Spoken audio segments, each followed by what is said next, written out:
For a great cup of joe, there's one thing you should know. Your morning brew can also be playful. Buff Boy Brewing guys make the temperature rise, and you surely feel naughty when you swallow our coffee.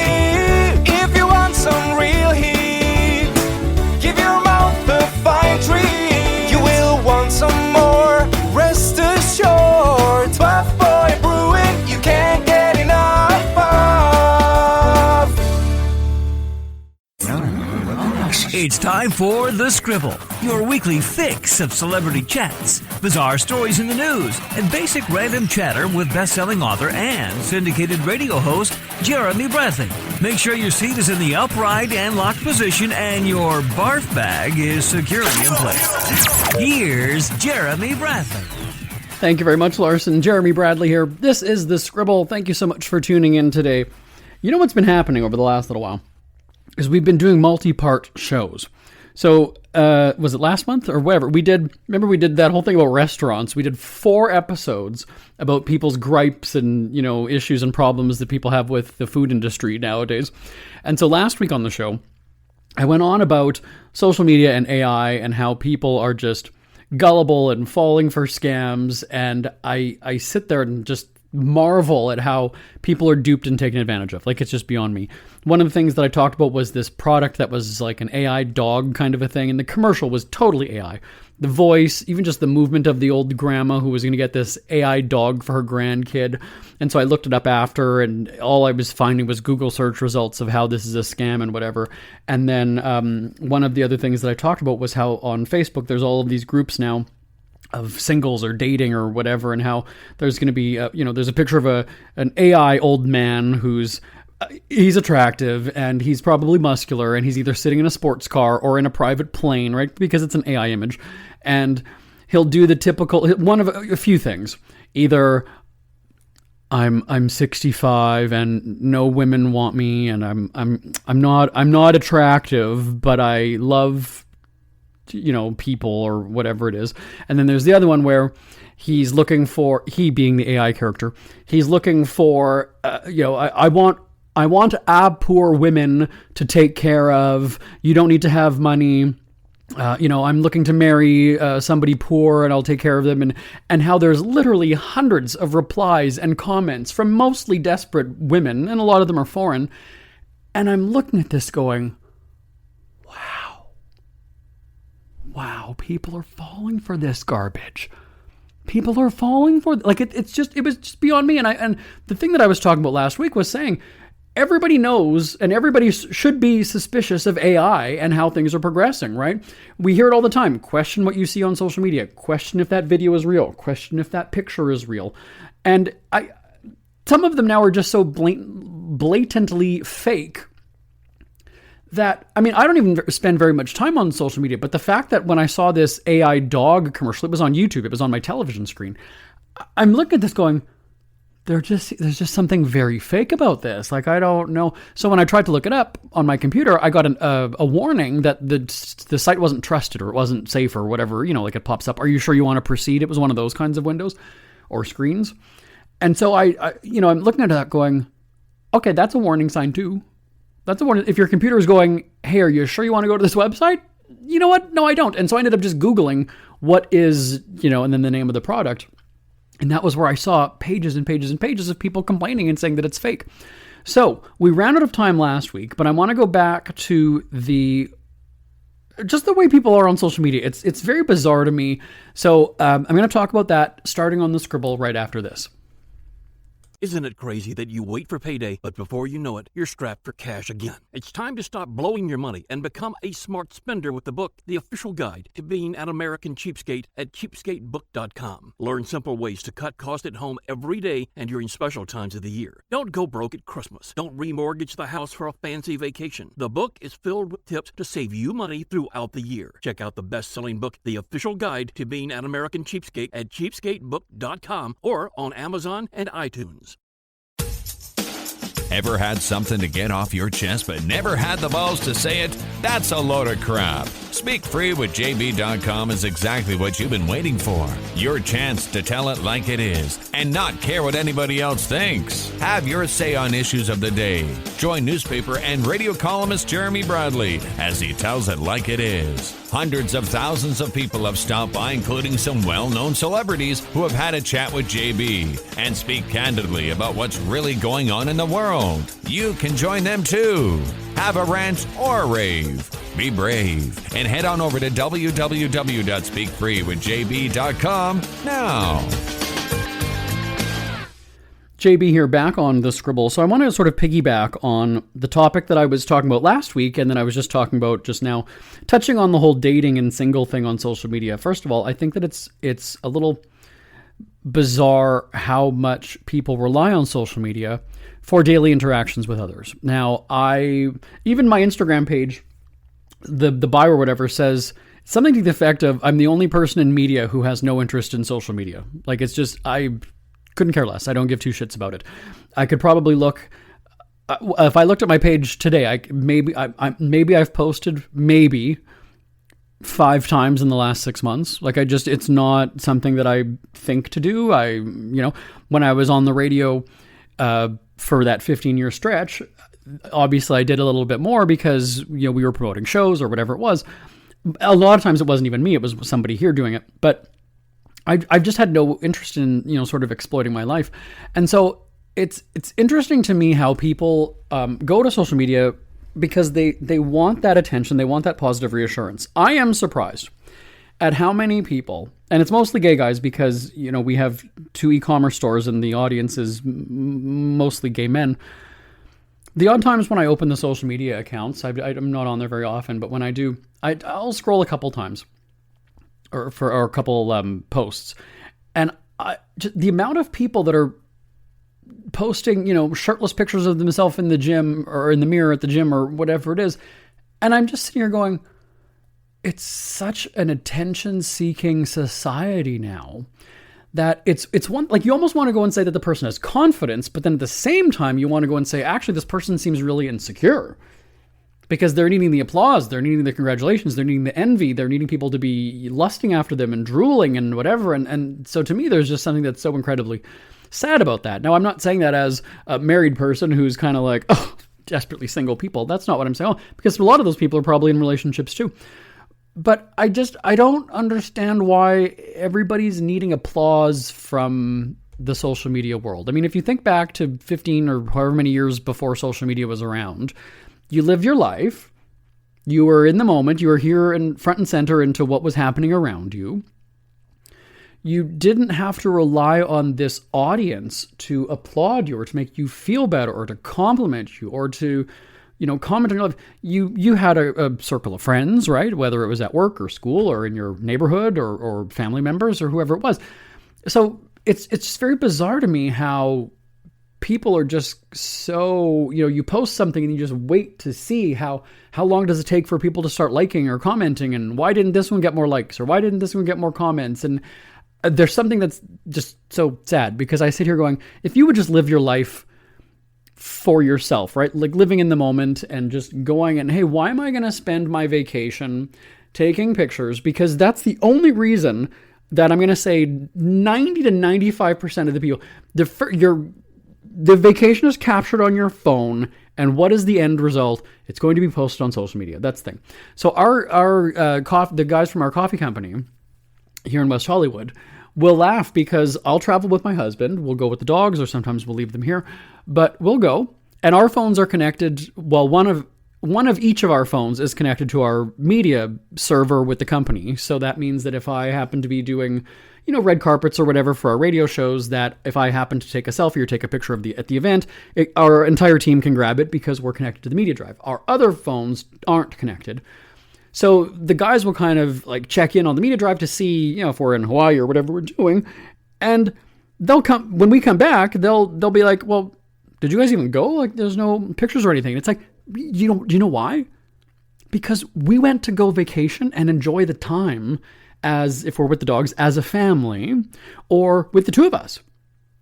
We don't need to be capturing pictures, and because it's not going to be posted on social media, we're there, we're in the moment, we know what the ocean looks like, we know what the boat that we're on looks like. We don't need to brag about that we're on a yacht and we're having a barbecue and we're doing all these things. We just don't, we're not status people like that. So yes, we can take a trip and not have one posted picture or video or moment or just post in general from that trip. Absolutely. Can you believe it? Isn't that wild? Yeah, we do it. And so, but what's strange though is that the guys look at us as though that's not the norm. And I sit here going, that doesn't normalize it. Like, think about it though, right? How many family vacations would you go on back in the day? I'm talking to the older people now.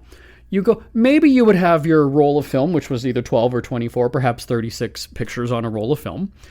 But you didn't go around and show every single person you came in contact with your pictures. Maybe you would take some of them in to work on the Monday after and go, oh, here's the roll of pictures that, from the vacation. No, you just didn't. Just didn't. Because you enjoyed it for the moment. That's what it was. You weren't taking the pictures for the explicit reason of showing other people. They were for moments for you to capture, to enjoy, to live in the moment. And that's what it is. My first thought when I travel, now again, the majority of my travel back in the day was for our radio shows, so there was a part where I kind of was there for content because that's why I was there. That was the purpose of it. But like I said, when I go with my husband, I'm not sitting here going, hold on, let's take a picture for Instagram. If we do take a picture, it's for the two of us because it's cute or it's silly or whatever, and nobody else sees it. But that's not my first thought. Think about when you go to your first instinct is to grab your camera and take pictures, and you know what you're going to do with them. And that's just sad to me. It's just sad. It's just because you need the attention, whatever. So there's somebody that I see on one of the store pages that we have. I can see him. I don't remember his name, and I'm not going to name. I'm not calling out people, but he's doing some kind of voiceover work. And now, first of all, I thought he was getting scammed, but he posted that he had either applied for some kind of a voiceover course or program. So basically he's paying to be part of this thing. And then every time I don't know if it was a class instructor or whoever it was, would give him feedback or give him some kind of a response. It was always digitally, whether it was through a text message or through an email. The guy was taking screenshots of every fucking compliment that he got or every kind of positive reinforcement that he received from this dude. And he was posting them. And he was posting, and it made him feel so good. Look at loving this feedback. Oh, this makes me feel so good about my voiceover future and blah, blah, blah. And again, that's fine. Be excited. Be absolutely excited. But it gives off 5-year-old girl vibes. I'm just saying this is a grown-ass man. And every little positive interaction, and so it's funny because as you see him going through this course, then there's another post of, I'm just, you're really progressing. I'm, loving, I'm sure I can land you, some roles or some gigs in the future. We're just going to keep working on it, whatever. I'm sitting here thinking, yeah, this totally screams, nothing is going to come of this. I'm just a pretend instructor. I'm just, it's like I'm a life coach. I'm going to help you. Meanwhile, or like a matchmaker who's not even fucking married themselves and they're single. And you're like, wait a second, sorry, you're a matchmaker? How does that work? You're not even, But, so he was always posting about this positive reassurance he was getting. And then there was one where he said, the instructor guide said to the dude, well, there's nothing, there's no role for you right now, but I see, there's going to be something coming in the future. I'm pretty sure, that's called fucking string you along. String you along, keep taking my course. I'm going to boost you up to make you feel like you've got what it takes, that makes you feel, but at the same time, there's something so inherently sad seeing that guy gets so excited, but posting on social media as though he just, and you look at this and go, have some confidence, dude. Have some self-esteem. Every single goddamn fucking compliment is screenshotted and posted. I don't know. like I said, I'm not taking anything away from his happiness. Like if he feels that he's got a career in voiceover work because this, and really a course instructor, that's kind of their job, is to make you feel good about, your progression and whatever. I mean, that's kind of the gig, right? Because you want to keep stringing them along and get more lessons and more money and what have you. But when I saw that one of like, well, there's no opportunities now, but we're definitely going to be working together soon. I mean, come on, just please. So I don't know. It concerns me that people need those, that compliment. They need the applause from the audience. And if they didn't have that, I mean, how sad would their life be? The one thing that I always enjoy too is, you'll have the people who make the big announcement that they're taking a break. It's a social media detox. I'm doing a mental health break. And here's the thing. We know they're not deleting the app.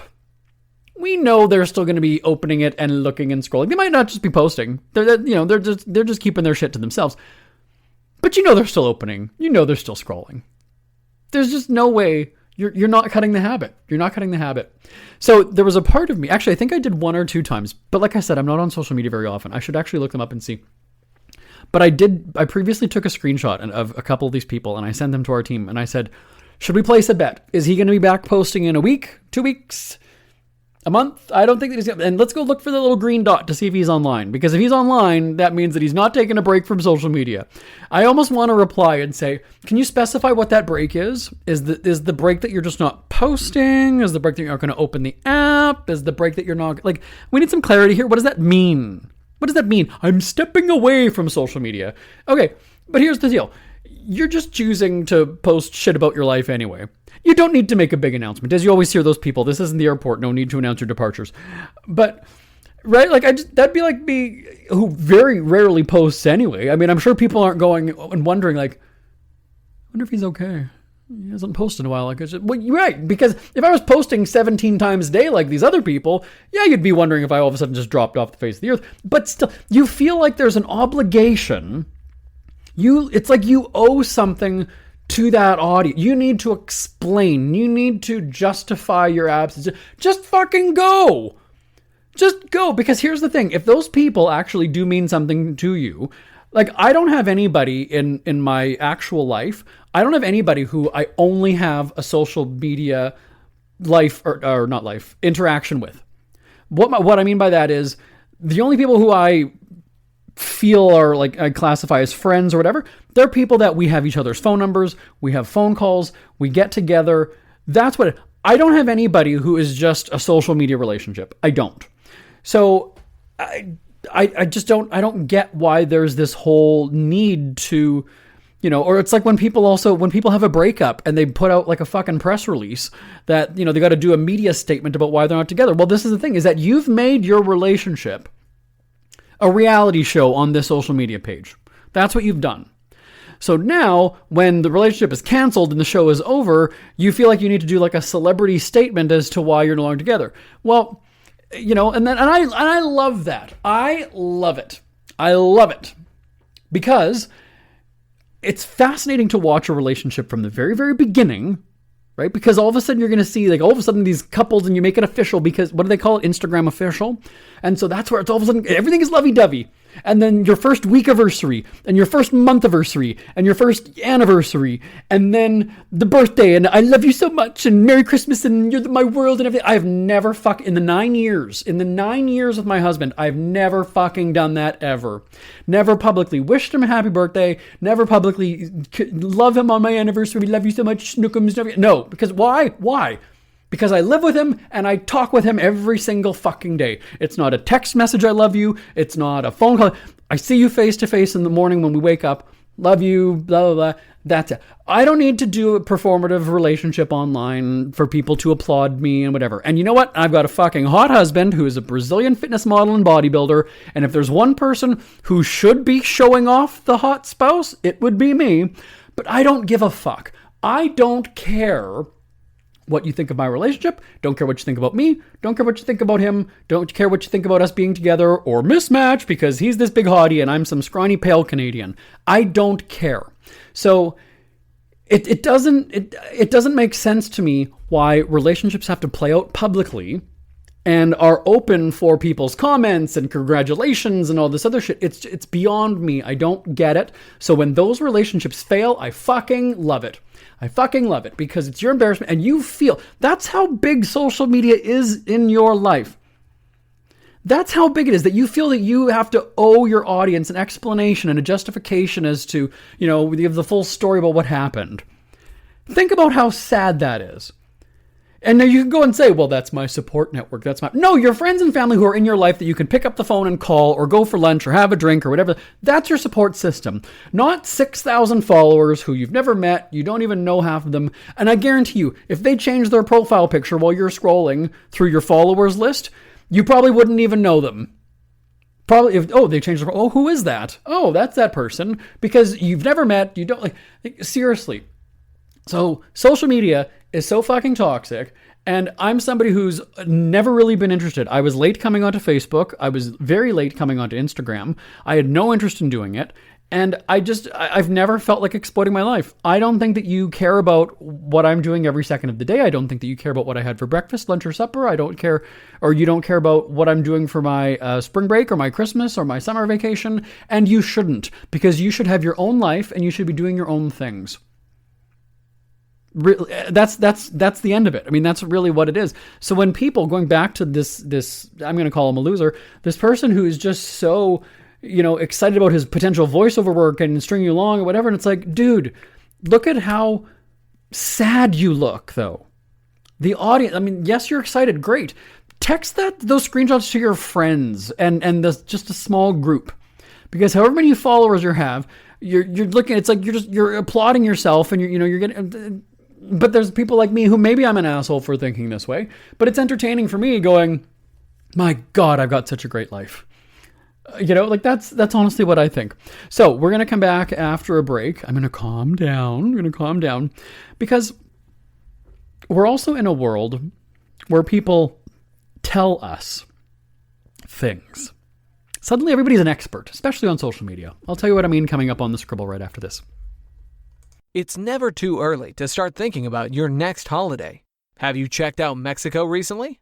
From tequila tasting, swimming with horses, to ziplining through the jungle and watching whales and dolphins in their natural habitat, Puerto Vallarta has it all. Visit mexico.jbonair.com to see all the fun PV has to offer. That's at mexico.jbonair.com for hundreds of photos, interviews, and videos from around the tourist hotspot. Check out mexico.jbonair.com for all the fun. That's mexico.jbonair.com. Who are the Kardashians feuding with now? What did that little thug Justin Bieber do this time? Who's getting hitched? And who's headed for Splitsville? Hear the latest celebrity news and gossip every day on Entertainment Wrap-Up. The good, the bad, the ugly, but mostly the ridiculously hilarious. It's all recapped in this daily segment at entertainmentwrapup.com. Have a laugh at the expense of the rich and famous when they take themselves way too seriously. It's 3 minutes of time-wasting fun at entertainmentwrapup.com. Check out Entertainment Wrap-Up at entertainmentwrapup.com. Brought to you by Speak Free Books. JB here, back on the Scribble. Are you sick of being told what you need? 5 things you need to do today. 6 things you need to do to lose belly fat. 7 ways to be happier. 9 ways to get a better sleep. You know what I'm talking about, right? I think they're called listicles, or they used to. I don't know what they're called now. But there's just something that makes me laugh about that kind of a thing. There just really is. So, case in point. Now, the other week I was looking into... So I had braces several years ago, so I wear retainers at night. And anybody who's had retainers, and I guess dentures are sort of an equivalent, you know that they're difficult to keep clean just because of like the nooks and crannies and the shape of them and formation and whatever. So it's very difficult to keep retainers clean. And I was looking up, I did a typical Google search, right? Best way to clean retainers or something like that. And it's obviously then at the top you get product listings, right? You get across the top, you'll have, things on Amazon or Walmart or whatever it is.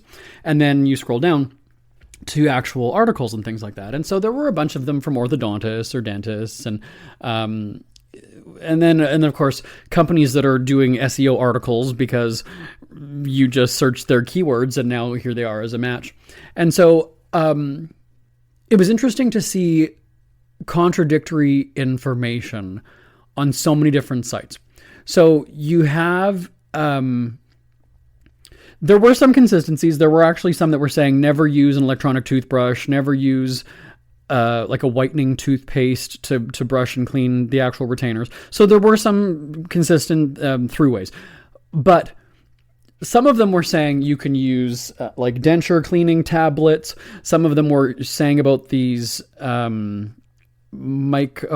is it called? Oh, I can't remember what they're called. But these little devices that, not lasers, but I can't remember what it's called. Damn it. But anyway, like a little machine that you can put in and the vibrations and the water and whatever, that'll clean it. And then some were saying, don't use those, use baking soda or vinegar. And then it would say like once a week or, however often. But it was just kind of weird because one site says, don't use these plug-in devices. Ultrasonic, is that the term? Is that the word? Ultrasonic waves or shit, I can't remember what it's called. But basically that ultrasonic or something. I'm gonna try to Google it as I'm talking to you, which I shouldn't because it's gonna distract me. But so there's some that say to use these products, and then you read the customer reviews that say that I have this cleaner and I live by it. But then you're seeing orthodontists going and saying, don't use those devices because of this and this and this. And then, of course, the selling features that you see with the SEO articles are telling you, ultrasonic, that's the word. Thank you, Google. Okay. So, after that, I'm reading it going, well, now I don't know what to believe. Right? Because one is telling me this, one is saying to absolutely use this, the other one is saying don't use this. Then the other one's saying use this, and I don't do this on this one. So I don't know. And then it's an orthodontist. So they're saying, don't use these ultrasonic machines. Use baking soda and vinegar. Yeah. So they're saying, keep it simple, stupid. And then the ones that are trying to sell you their products, these ultrasonic machines, right? So it doesn't, like everybody just, and maybe that was my stupidity for Googling it. I could have just called up the orthodontist and was like, hey, what's the best way? Right? But, maybe he would even try to sell me a product. I don't know. But I'm just saying, so the fact that people are telling you, do this, do that. Well, you also remember them when people are writing reviews. Were they paid for this? Is this even a real review? Like, what's the deal? But so anyway, it goes back to what I was saying about, you're told what you need, what you should do, 5 ways, 7 ways, 9 ways. Don't do this. What you absolutely need to do to change your life. And at some point, you just kind of go and say, I want to make my own decision, but now I'm even more confused because of, there's 7 things that I should do. But same thing like with, you're back in the day, I remember laughing because, 1 glass of red wine a day was good for you, or a chocolate bar a day was good for you, or, something. And you read another report going of why you should never drink red wine because of the acids or whatever, and they damage your teeth or something like this. And you're just kind of like, well, now I don't know. Do I trust red wine? Do I trust chocolate? Do I, I don't know anymore. Now I'm just confused. I don't know what to believe. So you have to ask yourself, who is the authority? Who is telling me this? Is it Cosmo? Is it an actual doctor? Is it a TV doctor? Is it somebody reputable? Like who is telling me these are the 7 things that I need? Is it some random fucking AI article generated that is using for clicks and traffic? Or is it an actual, well-respected person? And don't give me this, it's an influencer. It's a food influencer who's telling you that red wine is good. I don't buy into that whole influencer lifestyle. Just because you have, a YouTube channel, that doesn't make you an expert. That's another thing that TMZ drives me insane. When there's one of these influencers that is arrested or dies by suicide or has financial troubles or has a baby taken away from them or whatever. I've never heard of any of them. Ever. fitness influencer, life, makeup influencer, beauty I've never heard of any of these fucking people. Do you know why? Do you know why I haven't? Because I have a life. And I'm not just sitting there. I hear the term doom scrolling all the time, which I guess is just kind of going, and then it just depresses you. I don't even spend that much time scrolling on anything to have that reaction. Yeah, I don't. I'll look on, let's say I'm going to a New York Post or New York Times or CNN or whatever it is, scroll the headlines, read the stories of interest to me. That's it. It's not doom scrolling just to kind of get lower and lower and lower in my emotions and my mood. I've never just, I don't know. Even when I worked in offices back in the day, and the novelty of having either your own office or at least your own computer was that you could scroll and whatever. I had one of the most fucking boring jobs in the world. I was a corporate writer. The place was very behind. I was relying on other departments to get me materials so that I could write stuff. So a big chunk of my day was sitting around waiting. I have to tell you, it was so boring. I am not a web surfer. I'm not somebody who's going to sit there for hours. Like, you'd think, a lot of people would be like, that's a great job. You're getting paid just to fucking hang out on the internet? No, it was boring as all hell. It was not something that I could do. Maybe the first couple days or, first hour or two, whatever. But then after a while, you're just like, now I'm just looking up shit for the sake of looking it up. I don't even, now I'm just filling time now. And you get aggravated. So I'm not the person who's, and I've said before on the show, we don't have, our bedroom is upstairs in our house. We don't have phones in our bedroom at night. Our bedroom is technology. Well, we have a TV, but it's not technology where we're communicating with the outside world. So neither of us is laying in bed with the glow of the phone and keeping the other person awake, or even just burning our own eyes because of the brightness. That's not, we go up there and it's lights out, and that's what the bedroom is for. So we're not sitting there at 2, 3 o'clock in the morning because we can't sleep, and so we're going to scroll our phone. If we can't sleep, that's our fucking problem. And figure out a way to sleep, or go downstairs and look at your phone. But there's not bringing up the phone to the bedroom. It's not up there. And so there just needs to be a detachment. I mean, I wrote a book called Put Down Your Damn Phone already many years ago, which I think it was published. I mean, social media was around, but I don't know that it was as pervasive or intrusive as it is nowadays. So it might be good to revisit writing that book, a revision of the book. But it's just, it's not that I'm anti-technology or anti-social media. I realize how great it is even for my own businesses. So, I'd be a hypocrite to say that social media is a terrible thing. But I'm saying your obsessive connection to it is a problem. Absolutely. Really. When I think about the very first time when we got to go, they're wrapping me up here. Okay, let me finish the story, and it's a hard out. So we're going to close out right away. Okay. Thank you, Bonnie. Thank you. They're talking to me in my ear. My husband, as I mentioned, is, he's got a big social media following when we first got together, and when we first met and he came to Canada, that Christmas Eve is when he flew in, and obviously snow and cold and everything was all very new to him. So yes, he was taking pictures like crazy. He was posting on social media. We had a very good Christmas. I said to him, when we're doing our together time, or when we're going to my family things, no pictures, post on social media. That's, this is private time, whatever. And he was cool with it. So then he left after Christmas, and then when he came back a month later, and it's weird. I was flying in from Palm Springs, and he was flying in from Brazil. I was on vacation. So we both met up in Winnipeg. He was getting to the airport like an hour or two before I was. So he was waiting for me. He had plenty of time to be scrolling on his phone, while he was waiting for me. And so we meet up when I landed. We got into a taxi or whatever, and then we came home to my house. We're on the couch. We hadn't seen each other for a month. My dogs were still at the sitter, so we had the house to ourselves. It was kind of like, hey, we haven't seen each other. It's been a few weeks.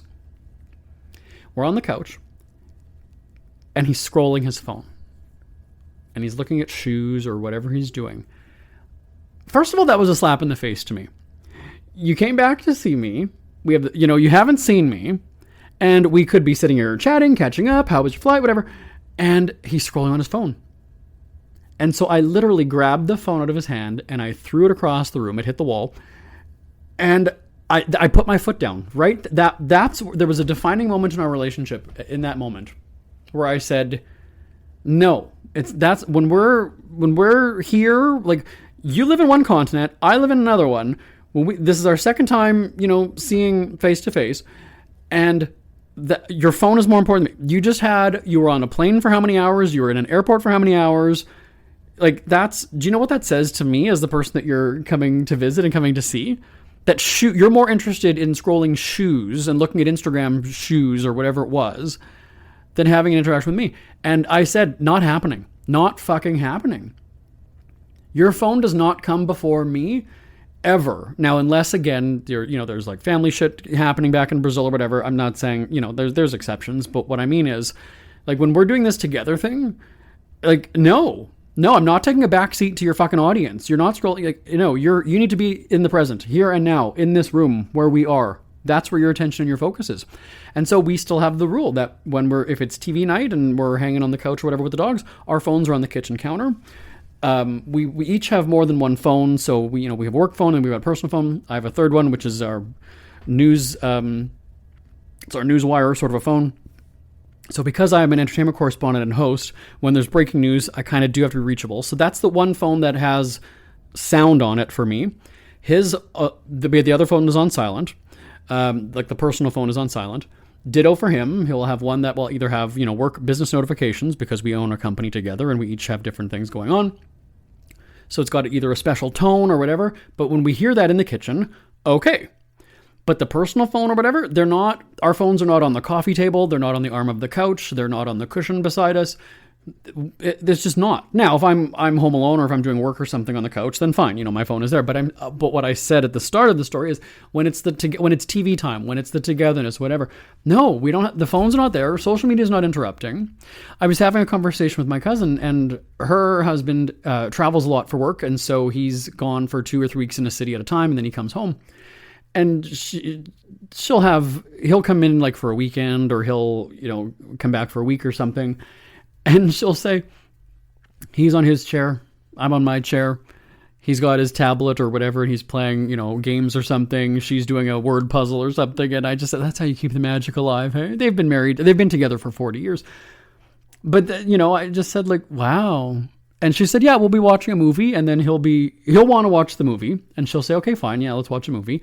And then right away, the phone on the arm of his chair is lighting up or whatever. And she'll just be like, you wanted to watch this movie. Like, it was your idea. Why? Just put away the fucking phone. So I'm interested to know how many relationships have busted up over a phone. Social media, whether it's jealousy, whether it's intrusive, like just why? Just leave your phone out of it. Send me an email. Tell me what you think. live@jbonair.com, live@jbonair.com. We're out of time. I ran along again. I'm on a roll. Let's keep the streak going. Screw this 30 minutes on the dot thing. Run late. I will talk to you next week on The Scribble. Bye, everybody. We hear you chirping. Get scribbling.